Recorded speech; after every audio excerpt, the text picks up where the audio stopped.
चारों युग प्रताप तुम्हारा है, प्रसिद्ध जगत उजियारा। साधु संत के तुम रखवारे, संतों की रक्षा करने वाले हनुमान जी है, संतों की रक्षा।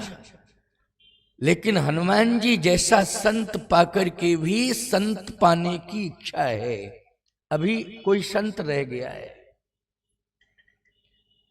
सोचो जरा, ये दोनों के परम कल्याण में हनुमान जी को ही श्रेय जाता है, चाहे सुग्रीव जी हो चाहे विभीषण जी हो। बोलो, जाता है हनुमान जी को श्रेय? हनुमान चालीसा का वो प्रसिद्ध संकेत आपने पढ़ा होगा हनुमान चालीसा में। ये पंक्ति को मैं दोहरा रहा हूं, सुनिए ध्यान से।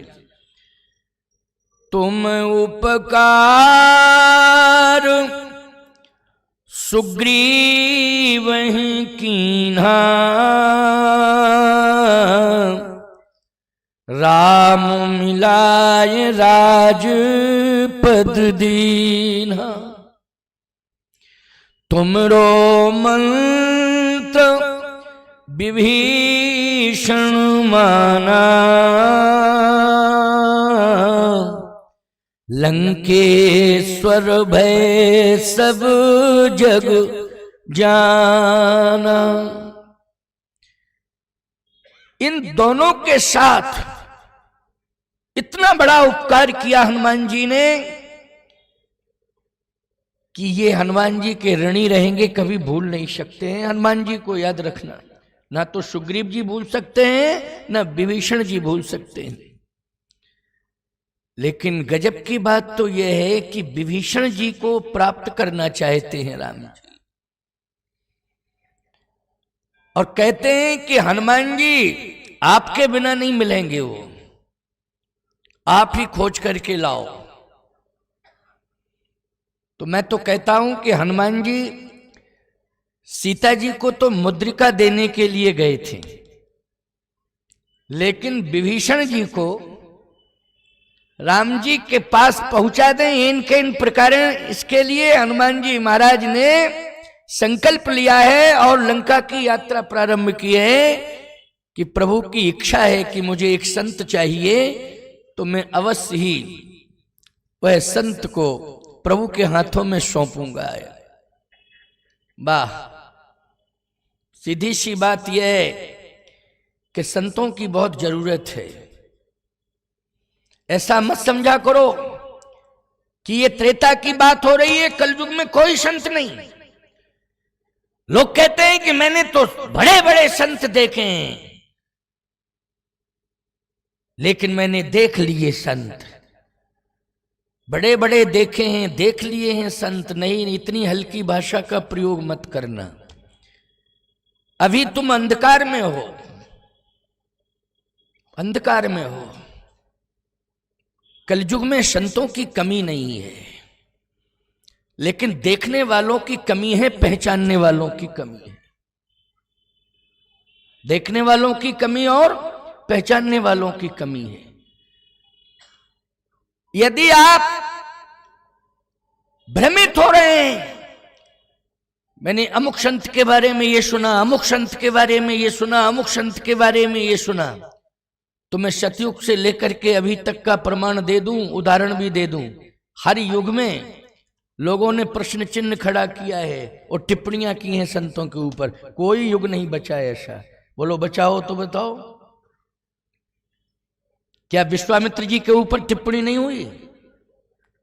बोलो भाई, हुई कि नहीं हुई? क्या बृहस्पति जी के ऊपर टिप्पणी नहीं हुई? हुई है। विश्वामित्र जी के ऊपर टिप्पणी हुई है। बहुत संतों के नाम में बता सकता हूं, लेकिन नहीं, केवल एक ही बात कह रहा हूं, इन बातों को छोड़िए। विभीषण जैसा संत जो प्रतिकूल वातावरण में भी सत्य और धर्म को स्वीकार कर रहा है, बोलो है संत कि नहीं? वातावरण अच्छा नहीं है, मौत सामने खड़ी है। कब रावण मार दे विभीषण को, कब रावण प्राण ले ले विभीषण के, ये कहा नहीं जा सकता। एक एक दिन व्यतीत कर रहा है लंका में, किसकी याद में रह रहा है? प्रभु राम की याद में, भगवान का भजन कर रहा है। बोलो है संत कि नहीं? राक्षसों के बीच में रह रहा है। भगवान कहते हैं उसकी खोज करो हनुमान जी, जाके खोज करो। हनुमान जी महाराज लंका में प्रवेश करते हैं तो खोज कर रहे हैं। मंदिर मंदिर प्रतिकर शोधा। अच्छा बोलो भाई, साधु की खोज करने के लिए आप निकलेंगे, चाहे चित्रकूट जाएं, चाहे अयोध्या जाएं, चाहे हरिद्वार जाएं, नैमिषारण्य जाएं, आप अगर किसी संत की तलाश करोगे तीर्थ में तो मंदिर के अंदर ही जाओगे कि नहीं जाओगे? इस मंदिर में नहीं मिलेगा तो इसमें मिलेगा, इस मंदिर में नहीं तो इस मंदिर में, इस मंदिर में नहीं तो इस मंदिर में मिलेगा कि नहीं? कि रेस्टोरेंट में मिलेगा? साधु उसमें घुस के तलाशोगे कि महात्मा जी यहां चाट तो नहीं खा रहे हैं? क्यों भाई, बड़ी विडंबना है, बड़ी विडंबना है, क्या बताऊं आपको है? नहीं, गलत। साधु मंदिर में ही मिलेगा। इसलिए हनुमान जी राक्षसों की तलाश नहीं कर रहे हैं मंदिर में, साधु की तलाश कर रहे हैं। सुंदरकांड में इसलिए लिखा है मंदिर मंदिर प्रतिकर शोधा। लेकिन संत तो नहीं दिखाई दिया, देखे जहां तहां अगणित जोधा। हनुमान जी ने देखा कि मंदिर में साधु तो नहीं मिला, लेकिन आतंकवादी जरूर रह रहे हैं। समझ गए हो कि नहीं? आतंकवादी। आज यही विडंबना दिखाई दे रही है। साधु तो मंदिर में रहता है, लेकिन असामाजिक तत्व रहने नहीं देते चैन से। मंदिर की जमीन पर अतिक्रमण होता है असामाजिक तत्वों के द्वारा। मंदिर की जमीनों पर अतिक्रमण होता है असामाजिक तत्वों के द्वारा। और यहां तक कंडीशन हो जाती है कि चैन से महात्माओं को मंदिर के अंदर रहने नहीं दिया जाता है। बोलो यही कंडीशन है कि नहीं? यही कंडीशन है। लेकिन अब कुछ महात्माओं ने चैन की सांस ली। क्यों? महात्मा ही बैठ गया उत्तर प्रदेश में। क्यों भाई? महात्मा ही बैठ गया। आतंकवादी तो पता नहीं कहां चले गए, कुछ ऊपर चले गए, कुछ ऊपर ही चले गए, कुछ पता ही नहीं चला कहां चले गए, क्योंकि महात्मा बैठ गया। अच्छा बोलो भाई, सत्य कहने में क्या संकोच की बात है? महात्मा बैठा, निहंगम गद्दी का महात्मा बैठा है, गृहस्थ गद्दी का महात्मा नहीं बैठा है, परंपरागत गद्दी, निहंगम गद्दी। बोलो भाई, हैं? लेकिन लंका में भी, उत्तर प्रदेश में तो हनुमान जी ने महात्मा को बिठा दिया है। अब हनुमान जी लंका में भी महात्मा को बिठाएंगे। कोई राक्षस नहीं बचेगा लंका में। और किस महात्मा को बिठाएंगे लंका में? जल्दी बोलो, किस महात्मा को बिठाएंगे? विभीषण को। क्यों भाई? ये इसलिए यात्रा हो रही है कि नहीं हो रही है? ये लंका की यात्रा क्यों हो रही है? कि वहां किसको बिठाना है लंका में? विभीषण जी को बिठाना है। विभीषण जी को बिठाना है। लेकिन चिंता मत करना, दिल्ली में भी आगे आने वाले समय में महात्मा ही बैठेगा। दिल्ली भी नहीं बचेगी।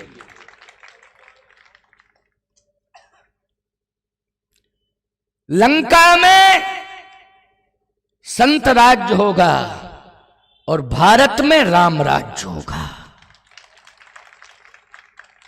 भारत में क्या होगा? और लंका में संतराज विभीषण जी, तुमरो मंत्र विभीषण माना, लंकेश्वर भय सब जग जाना, लंकेश्वर भय सब जग जाना। विभीषण जी लंकेश्वर हो गए कि नहीं? किसके प्रभाव से हुए बोलो? हनुमान जी के प्रभाव से। इसलिए हनुमान जी जो खोज कर रहे हैं वो संत की तलाश कर रहे हैं कि मुझे मिल जाए, परंतु आतंकवादी मिल गए। अच्छा, वो सो रहे थे आतंकवादी, और सो रहे थे लेकिन शराब पी के सो रहे थे। करे पान सोवे दिन राती, लंका की परंपरा। मैं कोई अपनी तरफ से कोई बात नहीं कहता हूं, ऐसा कुछ नहीं है कि मैं अपनी तरफ से कोई बात कहता हूं। लंका की परंपरा में ये अर्धाली सिद्ध हो रही, करे पान सोवे दिन राती, शराब पी करके सो रहे थे वो। हनुमान जी ने कहा कि मंदिर में शराब पी करके सो रहे हैं। थोड़ा अंदर जाके और देखा तो आतंकवादी सो रहे थे और मूर्तियां रो रही थीं। क्यों भाई, जहां आतंकवादी कब्जा कर लेंगे मंदिरों पर तो मूर्तियां रोएंगी कि नहीं रोएंगी? मूर्तियां रो रही थी। हनुमान जी ने कहा बड़ी दुर्दशा है लंका में, लेकिन संत की तलाश कर रहा हूं, वो संत मिल ही नहीं रहा है। और हनुमान जी ने कहा सबसे बड़ा माइनस पॉइंट तो ये है लंका का कि यहां मंदिर ज्यादा है लेकिन महात्मा एक ही है। क्यों भाई, मंदिर ज्यादा है लेकिन महात्मा? पूरी लंका में महात्मा एक, और लंका के कोने कोने मंदिर मंदिर प्रतिकर शोधा। क्यों भाई, मंदिर मंदिर प्रतिकर शोधा, हर कोने पर मंदिर, हर कोने पर मंदिर, लेकिन महात्मा एक। सोचो जरा, है एक अनार 100 बीमार, एक कहावत है ना, एक अनार और 100 बीमार। मंदिर ही मंदिर है, एक महात्मा, और उसका भी पता नहीं कहां गया, मिल ही नहीं रहा है, महात्मा मिल ही नहीं रहा है। इसका मतलब है कि राक्षसों ने उस महात्मा को खदेड़ दिया है, लंका से बाहर कर दिया है। बोलो है? हाँ, मंदिर से हटा दिया, वो पता नहीं कहां चला गया। अब राक्षस सो रहे थे। हनुमान जी ने कहा अगर इनको हम जगाते हैं राक्षसों को, तो राक्षसों को सोने ही दो, इनको जगाओ मत। अगर ये राक्षस जाग गए तो समझ लो हनुमान जी जिस सफलता के लिए आए हैं, जिसकी तलाश करना चाहते हैं, संत विभीषण की, ये राक्षस फिर उलझा देंगे। और महात्मा को तलाश रहे, महात्मा तो मिलेगा नहीं, हम ही को उलझा देंगे। इसलिए इनको सोने दो। जिस लक्ष्य के लिए आए हो उसकी पूर्ति करना है, इसलिए अभी इनको सोने दो। अच्छा भाई, आप लोग पढ़ते हो सुंदरकांड, सोए हुए राक्षसों को क्या हनुमान जी ने जगाया? नहीं जगाया। नहीं चाहते तो सो रहे थे, सो रहे थे, कुछ नहीं करना था, पूंछ मारनी थी, उठ। पूंछ में ही प्राण चले जाते। बोलो भाई, राक्षसों के पूंछ में बड़ी ताकत है, पूंछ मारनी, उठ। लेकिन नहीं, हनुमान जी ने कहा इसको निकल जाने दो, आराम से निकल जाओ, निकल जाओ। चलो जीव जंतु हैं, कथा सुन रहे हैं, लेकिन देखो स्वभाव से बाज नहीं आए, कू कू कू कू करने ही लगा है। हम तो अच्छी बात कह रहे हैं, जीव जंतु है सुनने दो, उस अपनी आदत से बाज नहीं आया है। मैं एक बात बताऊं आपको, जहां आप देखें तो 10-15 कुत्ते एक साथ खड़े मिलते हैं। ये इकट्ठे तो हो जाते हैं लेकिन एक नहीं हो पाते, लड़ते हुए मिलते हैं। जहां भी मिलते हैं कभी भी कुत्ते 10-15 से कम नहीं मिलते हैं, लेकिन लड़ते हुए मिलते हैं। देखो वो पहुंचा, वहां लड़ने लगा, प्रत्यक्ष को प्रमाण की जरूरत है क्या? देखो लड़ने लगा कि नहीं लड़ने लगा अभी देखो। हाँ, तो कहने का मतलब ये स्वभाव है। और लंका में जो राजा बना बैठा है वो भी जो निकल गया ना, ये क्यों भाई गलत कह रहा हूं? 110 शीस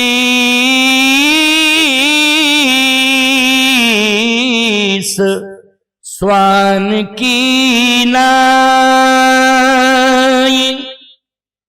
मैं गलत थोड़ी कह रहा हूं। स्वान मानी क्या होता है? स्वान मानी कुत्ता होता है। और रावण को क्या कहा है?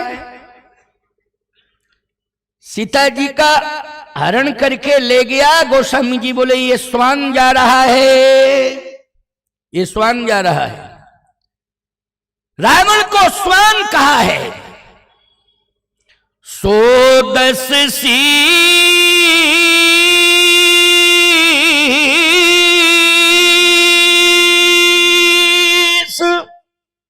स्वान की लाई।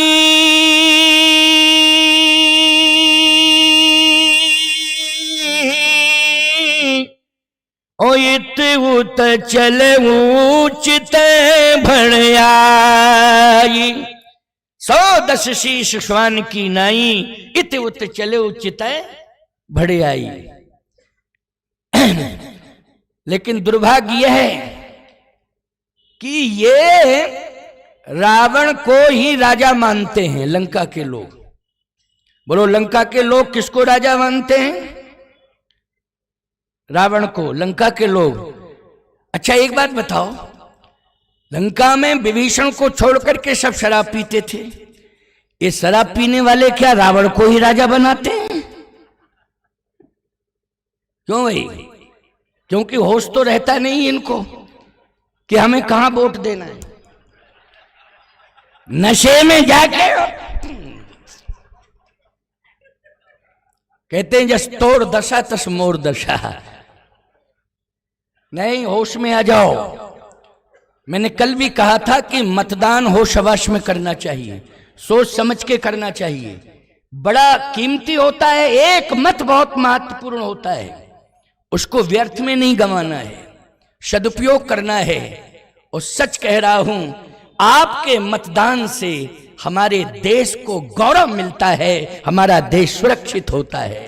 और कहीं आपने गलत व्यक्ति को मत दे दिया तो याद रखना ये देश हमारा आंसू बहाएगा, ये देश हमारा रोएगा कि तुम दुर्दशा मत करो मेरी।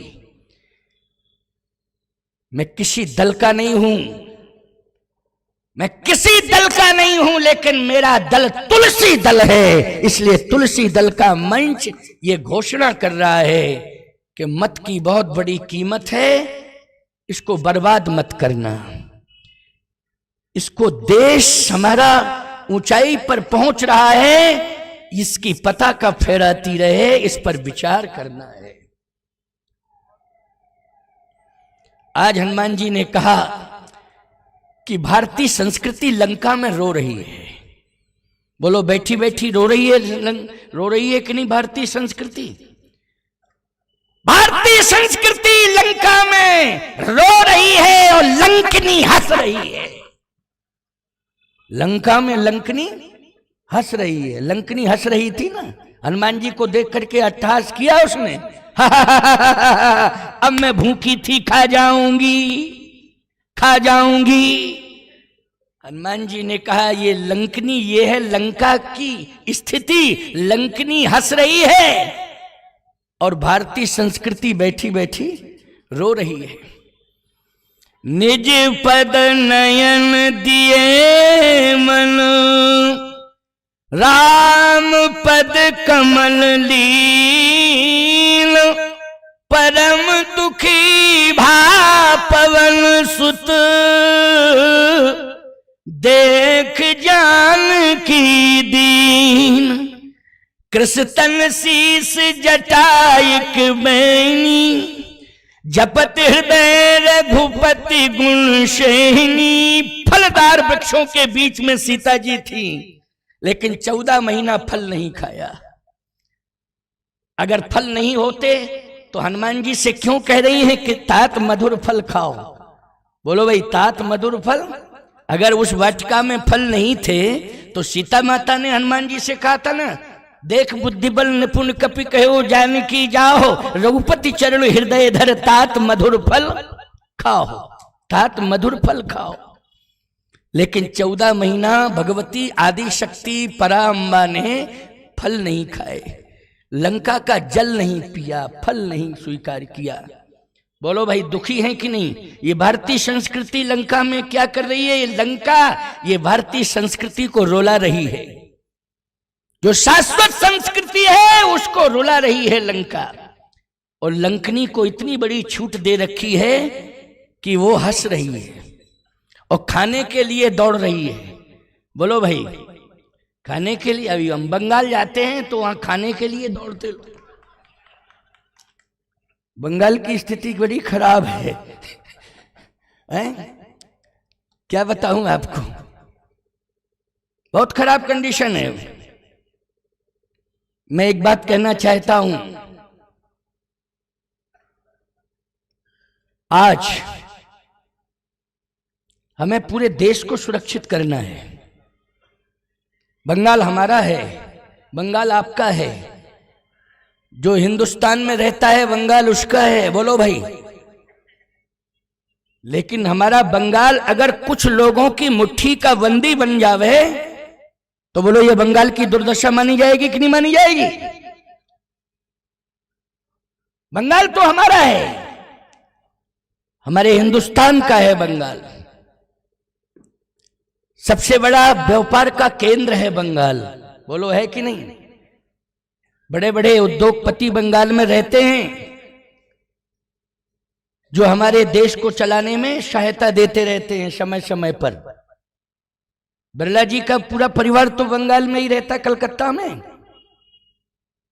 पुराने उद्योगपतियों में बिरला जी का नाम आता है और धार्मिक उद्योगपति हैं। बोलो, ऐसी कोई फैक्ट्री नहीं जिसमें मंदिर ना बना हो, और बहुत विशाल मंदिर बनवाए उन्होंने बिरला मंदिर के नाम से ही। बड़े बड़े मंदिर बने हुए हैं। मैं कहना चाहता हूं, एक बंगाल की बात नहीं कर रहा हूं, पूरा देश हमें संभालना है, सुरक्षित करना है। इसलिए हमारे देश में सभी रहें, लेकिन देश की मर्यादा का ध्यान रखें। यदि देश की मर्यादा के साथ कोई देश में रहने वाला खिलवाड़ करेगा तो उसे देश में रहने का कोई अधिकार नहीं होगा। उसको देश में रहने का कोई अधिकार नहीं होगा अगर देश की मर्यादा के साथ खिलवाड़ करेगा। इसलिए प्यारे भक्तों, श्रद्धालुओं, मैंने अब्दुल कलाम साहब का नाम लिया था इस मंच से। भारत के राष्ट्रपति वैज्ञानिक डॉक्टर अब्दुल कलाम जी का नाम इस मंच से मैंने शायद लिया था। महारानी लक्ष्मीबाई को मैंने श्रद्धांजलि दी थी इस मंच से। बोलो, दी थी कि नहीं?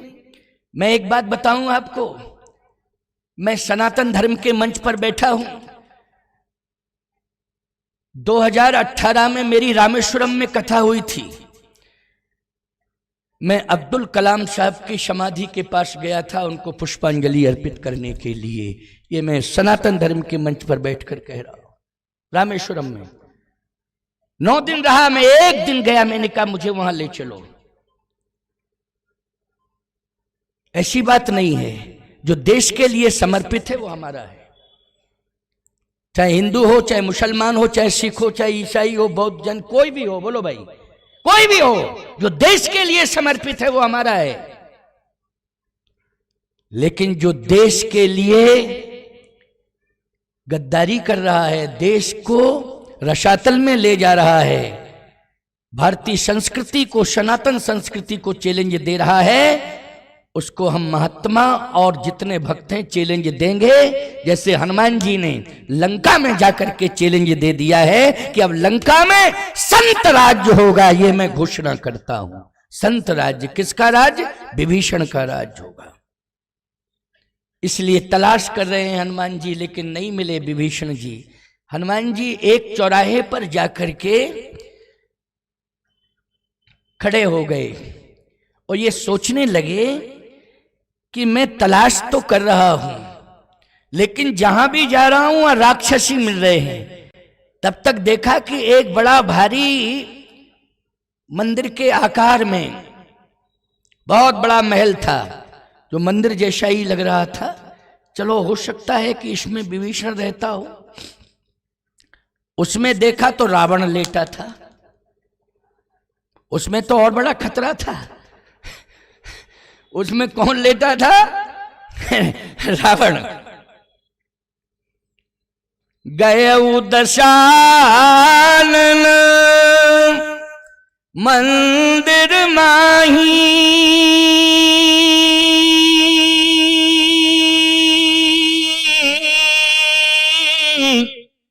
अति विचित्र कहीं जात सुनाई। शयन किए देखा कपिते ही, मंदिर महुन दीख वैदेही। आप कहोगे यहां वैदेही का नाम कैसे आ गया? इसलिए कि एक स्त्री सो रही है वहां। परम सुंदरी नारी ललामा, मैं तनिया मंदोदरी नामा। हनुमान जी ने कहा मैंने माता जी का दर्शन तो नहीं किया है, लेकिन सुना है सुंदरता कह सुंदर करई, और छवि ग्रह दीप शिखा जनु बरई। मैंने माता जी का दर्शन नहीं किया, लेकिन सुना है सुंदरता का सुंदर करई, छवि ग्रह दीप शिखा जन बरई। लेकिन नहीं, मेरी माँ तो सो नहीं रही होगी, वो तो बैठी बैठी रो रही होगी। ये तो सो रही है, और जहां रावण है वहां मेरी माँ कभी सो नहीं सकती है। मेरी माँ तो रो रही होगी। 14 महीना सीता जी लंका में रही, वाल्मीकि रामायण के अनुसार 14 महीना सोई नहीं, रोई हैं बैठी बैठी। शरीर कृष्ण शीस जटा एक बैनी। ये जो केश थे ना जानकी मैया के, ये उलझ गए थे, जटाओं में परिणत हो गए थे। क्यों? जब इन केशों को संभाला नहीं जाता है, तेल कंघी का प्रयोग नहीं किया जाता है, तो केश उलझ जाते हैं। 14 महीने तक उन्होंने श्रृंगार नहीं किया। श्रृंगार कैसे करती? श्रृंगार भारतीय संस्कृति में भारतीय आर्य ललना पति को रिझाने के लिए श्रृंगार करती है। अगर पति नहीं है तो कैसा श्रृंगार? किस बात का श्रृंगार? कोई श्रृंगार नहीं। यह भारतीय संस्कृति का संकेत है। जब भगवान श्री राम से दूर हैं जानकी मैया, तो किस बात का श्रृंगार? ऐसा नहीं है कि श्रृंगार अयोध्या में ही किया जानकी मैया ने, नहीं, श्रृंगार तो चित्रकूट में भी किया है। एक बार चुन कुसुम सुहाए, निज कर भूषण राम बनाए। सीतहि पहिराए प्रभु सादर, बैठे फटक शिलायति सुंदर। बोलो श्रृंगार हुआ कि नहीं हुआ? श्रृंगार हुआ है, ऐसी बात नहीं। अयोध्या में ही श्रृंगार हुआ है, चित्रकूट में भी श्रृंगार हुआ, लेकिन कब हुआ है? जब प्रभु श्री राम हैं, और प्रभु श्री राम ने स्वयं किया है श्रृंगार। लेकिन लंका में कैसा श्रृंगार? नहीं, लंका में तो ये केस इतने उलझ गए हैं कि जटाएं बन गई हैं, जटाओं में परिणत हो गए हैं। शरीर कृष्ण दुबला पतला एकदम। लेकिन ये तो मैं तनिया मंदोदरी नामा, परम सुंदरी नारी ललामा, ये तो मेरी मां नहीं हो सकती है। ये तो लंका की महारानी है, सो रही है। यहां से जल्दी निकलना चाहिए। हनुमान जी ने तुरंत, वो बहुत बड़ा महल था, मठ, उसको छोड़ा। भागो यहां से, जरूरत नहीं है। क्यों? इसमें तो सबसे बड़ा आतंकवादी बैठा हुआ है। बैठा क्या, लेटा हुआ है। क्यों भाई? सबसे बड़ा आतंकवादी तो इसी में रह रहा है। देखो एक बात आपको बताएं, सोए हुए व्यक्ति पर वार नहीं करना चाहिए। नहीं तो हरण करने वाला तो रावण, ये तो पक्का पता चल गया था कि हरण करके यही लाया, और सो रहा था। कितना बढ़िया गोल्डन चांस था। हनुमान जी को कुछ नहीं करना था, सीधा नाक में पूंछ मार देते रावण की। बोलो भाई, इतने में प्राण निकल जाते। बोलो निकल जाते कि नहीं? नाक इतनी मुलायम होती कि जरा सा कोई नाक पर वार कर दे हैं तो फिर व्यक्ति चाहे जितना पहलवान हो तुरंत गिर जाएगा नीचे। गलत कह रहा हूं क्या मैं? नाक पर सीधा प्रहार करो तो चाहे जितना तंगड़ा तंदुरुस्त पहलवान क्यों ना हो वो तुरंत गिर जाएगा। गलत कह रहा हूं?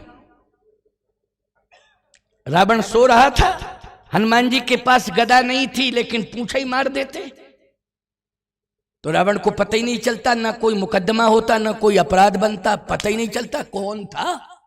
अच्छा, और एक बात बताओ, बंदर के ऊपर कौन सा मुकदमा चलेगा? जरा बताओ, कौन सी धारा है कानून की? बताओ, बंदर के ऊपर कौन लागू होती है?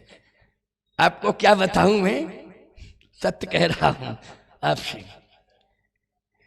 एक बार क्या हुआ है, बंदर मेरे पास छोटा सा बानर पला हुआ था चित्रकूट में। तो ये आपके मोती मणि जी थे ना, मंत्री रहे पिछली सरकार में मोती जी, वो गए चित्रकूट। तो संजोग से मैं था, तो छोटा सा वानर था पला हुआ, वो जब मुझे देखता था, मैं आऊं बाहर से तो मुझे देखे तो चिक चिक चिक चिक करके मेरे ऊपर चढ़ जाए यहाँ, और मैं बड़ा प्यार करता था उसको। अब मैं बैठा तो ये मिलने आए तो मेरे ऊपर बंदर आया तो उनको बहुत अच्छा लगा। बोले महाराज जी थोड़ा हम ले सकते हैं इसको? हमने कहा कोई दिक्कत नहीं।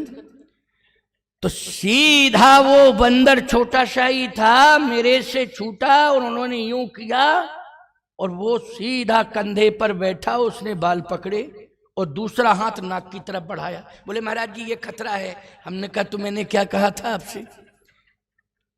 अब चाहे मंत्री बने रहो चाहे प्रधानमंत्री बने रहो, तो बोलो भाई, बंदर है, हम क्या कह सकते? बताओ भाई, हम डांट सकते कि डपट सकते हैं?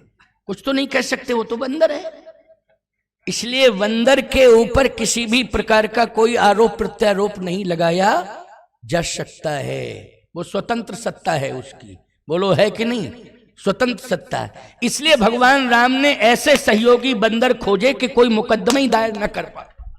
अपराध का क्या पंजीकरण होगा? बोलो भाई, क्या मुकदमा कौन करे? और बंदरों ने कमाल करके दिखाया साहब।